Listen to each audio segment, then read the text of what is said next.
साथीहरू आज हामी जाँदैछौँ शिवको मन्दिर किनभने आज शिवरात्रिमा हामी गयौँ। पछि हाम्रो सुरु भयो यो मन्दिरमा जाने कार्यक्रम। मन्दिरमा जाँदा जाँदै यसरी हामी यो उहाँले हाइबोर्नु भएको छ। यसपछि हामी यो मन्दिरको यो खाने ठाउँतिर गयौँ। यता भर्याङबाट माथि छ मन्दिरमा जाँदाखेरि उहाँहरू पूजा गर्दै हुनुहुँदो रहेछ। पूजा उहाँले चाँडिसकेपछि हामी लाइन एकछिन कुर्नु पर्यो। उहाँहरूले सकिसकेपछि पालो आयो हाम्रो र उनले पूजा गर्न सुरु गरिन्। यसरी धुप बाल्दै धेरै धेरै आशीर्वाद लिँदै उनले धुप बाल्दै यतै उतै सबैतिर घुमाउँदै अनि पूजा गर्दै घन्टी टलिङ टलिङ टलिङ टलिङ बजाइन् र फेरि पनि धुप घुमाइन्।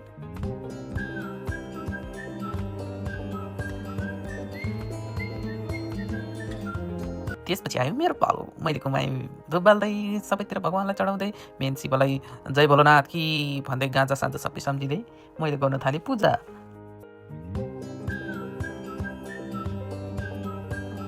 यतिकैमा उनले भनिन् के भनिन् भन्दाखेरि जोक भनिन्। अनि मैले इग्नोर गर्दै फेरि पनि केरामा कोप्न थालेँ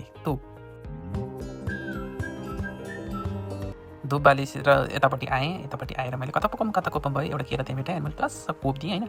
अलिकति चस्स पोल्यो अनि नमस्कार भने अनि भोलि बाबा मलाई बचाउनुहोस् दर्शन नमस्कार भनी यति भन्दा मैले के गर्न बिर्सेँ भन्दा दुध चढाउन।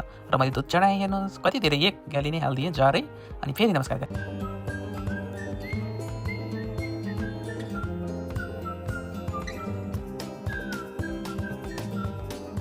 पछि हामीले खायौँ प्रसाद। हामीले लास्टमा सेल्फी हान्यौँ। सक्यो बाई।